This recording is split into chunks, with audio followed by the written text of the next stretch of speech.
Welcome to Money Talks with Cathy Yang, your intel on the Philippine markets and the economy. In the headlines, U.S. President Donald Trump is imposing a 25% tariff on all automobiles shipped into the United States. We assess the impact on the Philippine markets and the economy with Unicapital's Peter Luis Garnace. Live shot there in Baguio City, where it's in the low teens at Camp John Hay. Landco Lifestyle Ventures serves as interim manager of the legacy hotel properties. We speak with LLV President and CEO Patrick Pato Gregorio. And a spine-chilling first look at the return of death's relentless grip.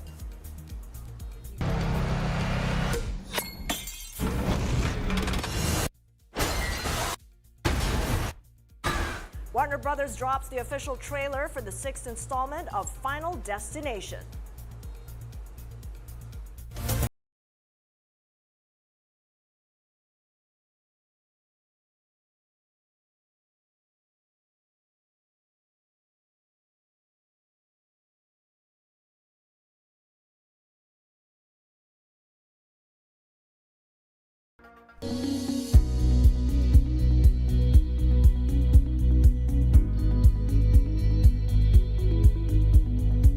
BCGA and CGH DEFCO continue to iron out differences following the Supreme Court's ruling on Camp John Hay.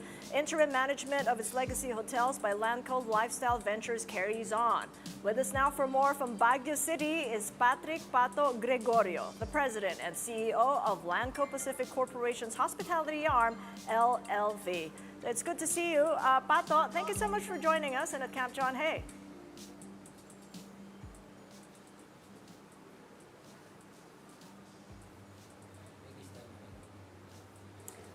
Hi, I can just hear you right now. Pato, just before we start, would you give us a bit of a tour and get our bearings where you're at? I mean, how's the weather there and how's it going with the interim management? I think this is the beautiful hotel, John Hay Hotels, managed by Landco, of course, in cooperation and in collaboration with the PCGA and John Hay Management.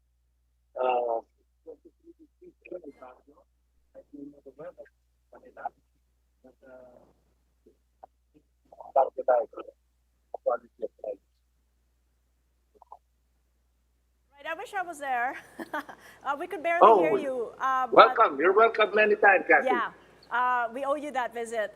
I know that LLV is known for its coastal/seaside accommodations in Batangas. So that legacy property you're standing in or sitting on at Camp John Hay up in the mountains in Baguio looks to be an exception. So how exactly does Baguio fit into LLV's leisure tourism strategy? We started with beach towns. That was part of our strategy because Landco owned properties in Calatagan, in Laia, in Tafuego. But given the opportunity, a mountain resort is always a perfect segment. Why? Baguio is the favorite of our chairman, Manuel Pangilinan.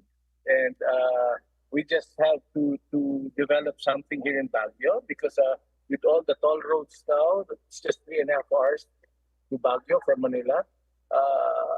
It's just too good a destination to pass up. Right, and there's a lot of work to be done, Pato. The transition, what's the status of the transition of the Manor, the Forest Lodge, and Camp John Hay Trade and Cultural Center? Well, we took over last January 6th. It was a difficult transition. It was a transition that needed guts and expertise. Pero we made it with the support of BCDA, our partners, with the support of John Hay Management, and of course the all-out support of Metro Pacific, MVP. Here we are. We are on our third month, Cathy, and so far so good. Business as usual. You're welcome to book here in Baguio. We have more or less 400 rooms. You can always play a round of golf as well and do your meetings and conventions here in Baguio, in John Hay. Right. It is an interim period. You've been at it for 3 months, as you say, Pato. So what are the long-term recommendations that you've come up with during this interim period of managing the legacy hotels? Well, immediately we had to enhance and improve guest experience. We had to protect the legacy of retail. the timeless charm. That is Baguio. That is the beauty of Baguio. You see the pine trees, you see fine weather, you see the smiling people. But we have to capture that unique spirit here in Baguio. That's difficult. It's easier said than done. But in the next few months, we have to do renovation. We have to do repairs. We have to make sure that the employees are happy. We have to exceed guest expectations. I think we're capable. I think Landco, LLV can do that. Just last night for 2 nights, Chairman MVP was here. He inspected everything. Yes, that's give us instructions. Pursue that renovation right away. During summer, sometimes it's already quite hot here in Baguio. So one major renovation we're having air conditioning units in our room, in our suite room. Simple touches, but as we go along in the next 2 years, we will see that people deserve the charm, and it will be a beautiful John Hay Hotel. Well, so good to catch up over there, Pato. See you very soon in Baguio. Thank you so much for the opportunity. Pato Gregorio of LLV in Baguio City. And you're watching Money Talks on One News. Coming right up, U.S. President Donald Trump imposing a 25% tariff on all automobiles shipped into the United States. And King Charles and Queen Camilla postponed their state visit to the Holy See. We'll find out why after the break. Stay with us.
Welcome back to Money Talks. I'm Cathy Yang. Here are the headlines from around the globe.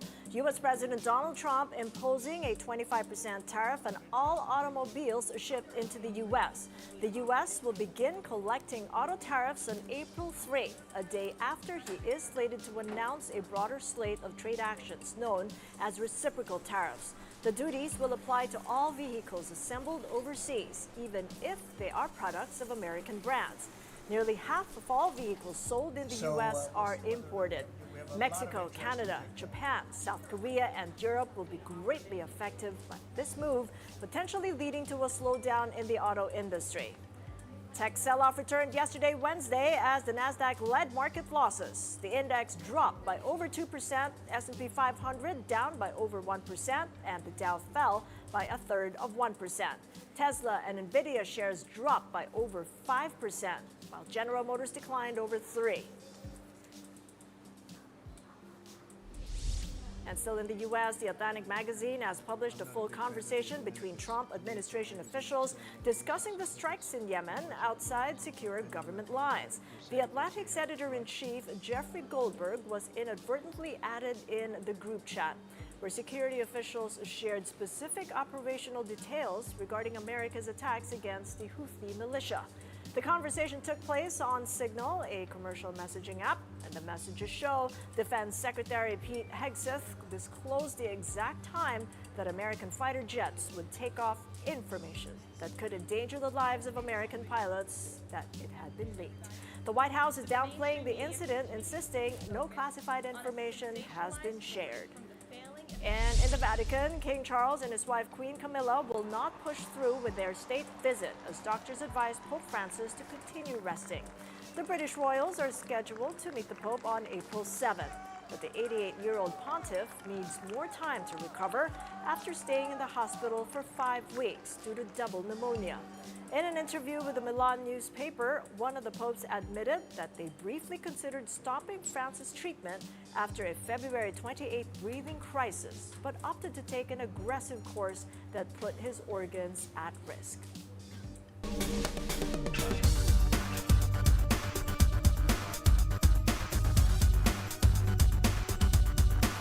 Let's see how the Philippine markets have opened this Thursday. The PSEI up 0.2% at 6,180. The stock market rose yesterday, Wednesday, by 0.1%.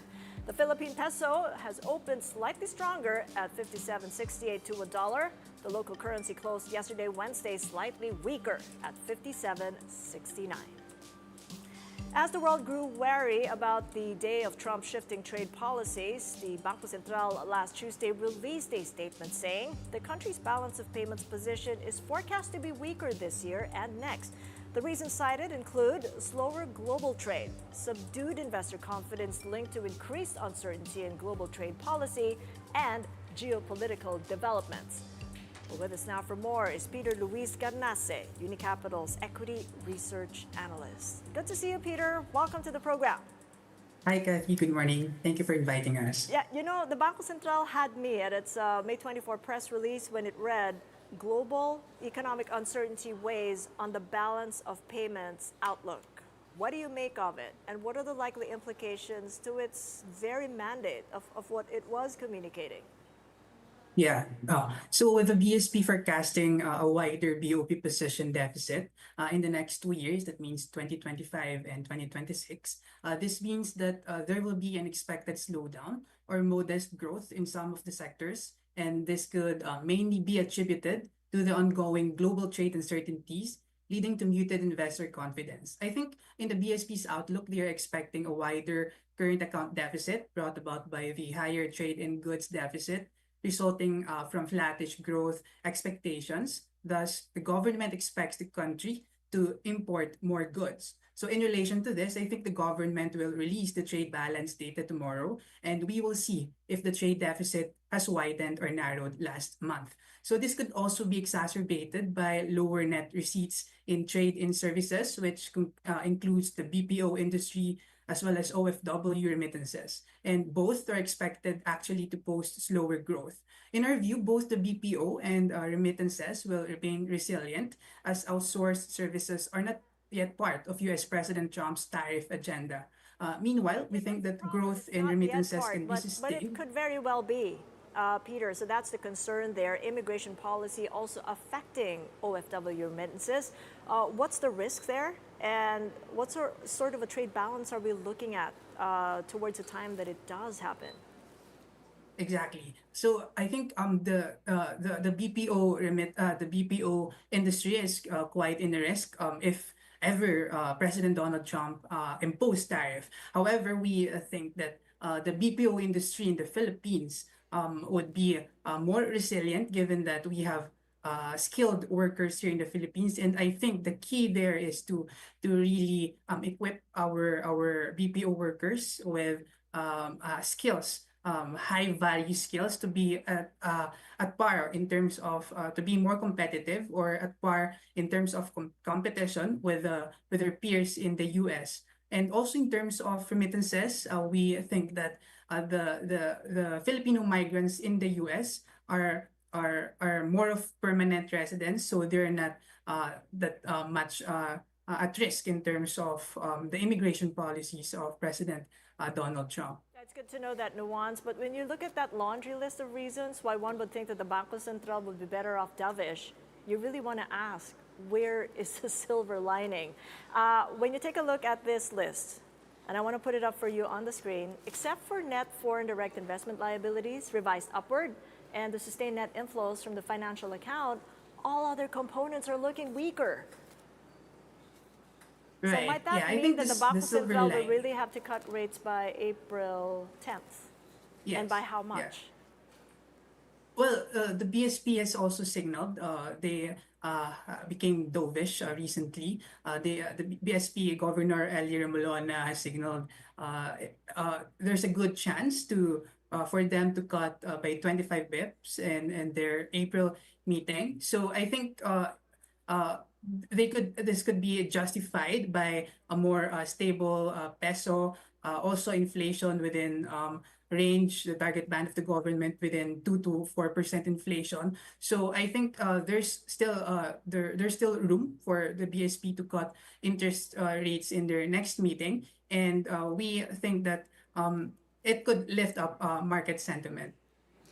Now, before that decision comes, we're going to be expecting the release of at least 300 billion pesos into the financial system as the Bangko Sentral implements the follow-through of the triple R that it announced last February 21st. So do you think that that extra money is finally going to be put to good use in this round? Or do you think banks are going to opt to go for the less risky bets, investments in, say, treasuries, rather than lend them out to you and me?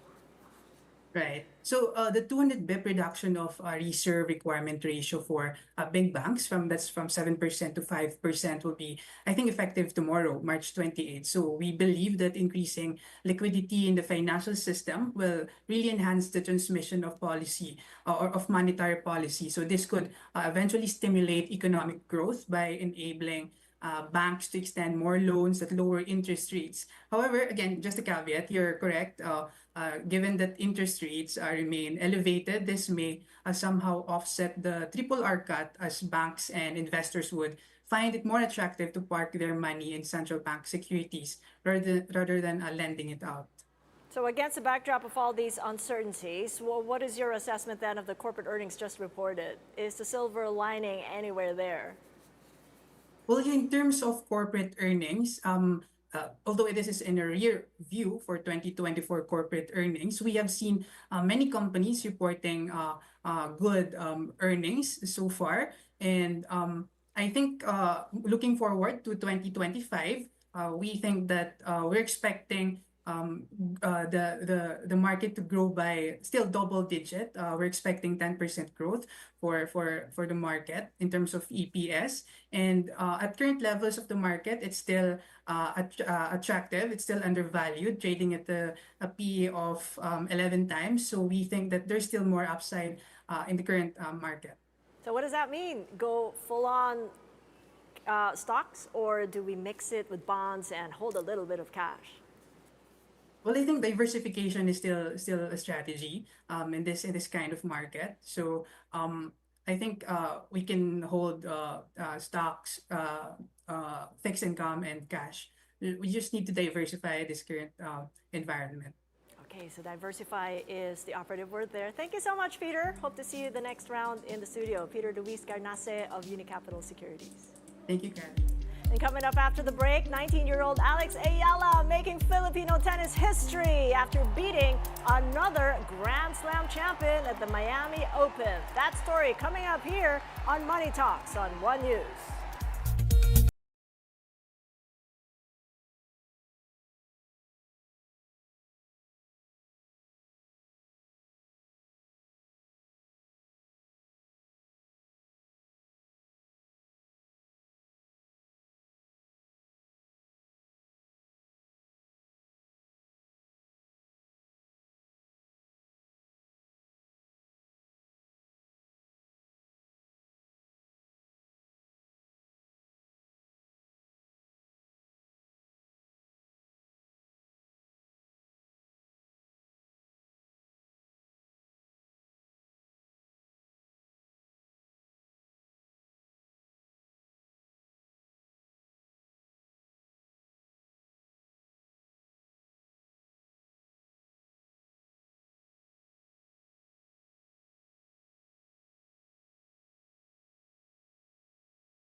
Welcome back to Money Talks. I'm Cathy Yang. Philippine National Bank has named Edwin Bautista its new president and CEO effective April 29th.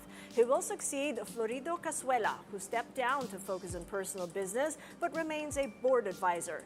PNB says Bautista's leadership will drive its strategic transformation. Bautista was a former chief at Union Bank for nearly 3 decades. He also headed global transaction banking at Citibank Philippines. In addition to Bautista, PNB is expected to announce new members to its board. Cesar Villanueva, former dean of Ateneo de Manila Law School, says was nominated to succeed the late Estelito Mendoza, who served as a PNB director since 2009. Shell Pilipinas posts over 1.2 billion pesos net income for 2024, up nearly 6% from the previous year. The company credits operational efficiencies and lower expenses for the growth. Net sales fell nearly 4%, but a 4.3% drop in costs helped boost its profits. Shell Pilipinas President and CEO Lorely Kiambao Ocial says the results reflect strategic management and efficiency. Shell saved 900 million pesos in operating costs, exceeding targets through supply efficiencies, cost cuts, and interest avoidance. Philinvest Development Corporation reports strong financial performance in 2024. The Gutianon-led company posted a 36% increase in its attributable net income, reaching over 12 billion pesos. Its banking and financial services segment contributed the most, accounting for 39% of earnings, followed by its power business, real estate, and hospitality sectors. FTC President and CEO Roda Huang says 2024 marks the company's strongest year as it celebrates its 70th anniversary. GT Capital saw strong earnings growth in 2024, despite a slight dip in net income from one-time gains in 2023. The company's net income reached nearly 29 billion pesos, down by over 1.5%. However, core income rose to 11%, driven by Metrobank and Toyota, which posted new record high net incomes. Metro Pacific Investments, Federal Land, and AXA Philippines also contributed to the growth. GT Capital President Carmelo Bautista says the company remains optimistic and aims for further growth this year. Bank of Commerce posts a net income of over 3 billion pesos in 2024, up by nearly 8% from the previous year. The San Miguel Corp-led bank's return on equity stood at over 9.4%, while return on assets was at 1.2%. Its net interest income rose by nearly 10%, driven by higher loan volumes and investment returns. Meanwhile, the bank's total interest income, loans and receivables, interest expenses, and non-interest income also increased. By the end of the year, its total assets grew to over 14%, driven by higher loans, investments, and cash holdings. For more on all these stories, check out Business World and the Philippine Star online.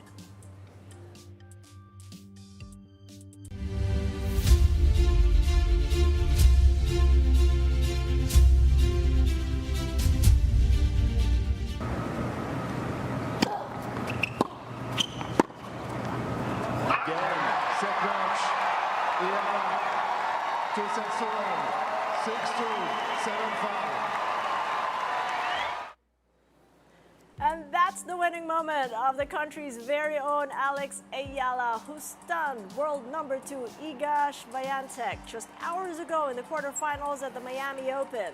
This is the third consecutive match that the 19-year-old Filipina hitter has beaten a Grand Slam champion. Ayala pulled off the biggest win of her career so far with a 6-2, 7-5 upset of Swiatek, grabbing control of the match early on. It is a full-circle moment for the Filipino wildcard as she posed side-by-side with Swiatek during her graduation in 2023 at the Rafa Nadal Tennis Academy. Ayala currently sits at number 140 in the World Tennis Association rankings, but after her upset win, she's expected to break above the 100 level. Up next for the Filipino tennis player will be the winner of the other quarterfinal match between American 4th seed Jessica Pegula and 2021 U.S. Open champion Emma Raducanu. Congratulations, Alex. We're so proud of you.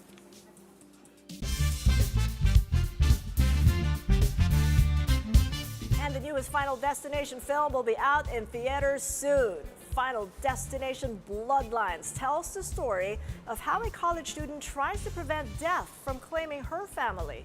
It stars Canadian actress Caitlin Santa Juana and American actor Ted Briones, both of whom are part Filipino descent. The 6th installment of the Final Destination film will be in theaters nationwide beginning May 16th. Here's a sneak peek. It all started with Grandma. Death is coming for us because we were never supposed to exist. Watch out! Only by embracing death will it pass you by. Maybe death's not actually coming for our family. Because that would be crazy. Death and taxes, the only thing certain in this life. Well, that is it for Money Talks. I'm Cathy Yang. Catch us again tomorrow, 9:30 a.m. here on One News. We're also streamed live on YouTube and on our Facebook channels. Have a great day ahead.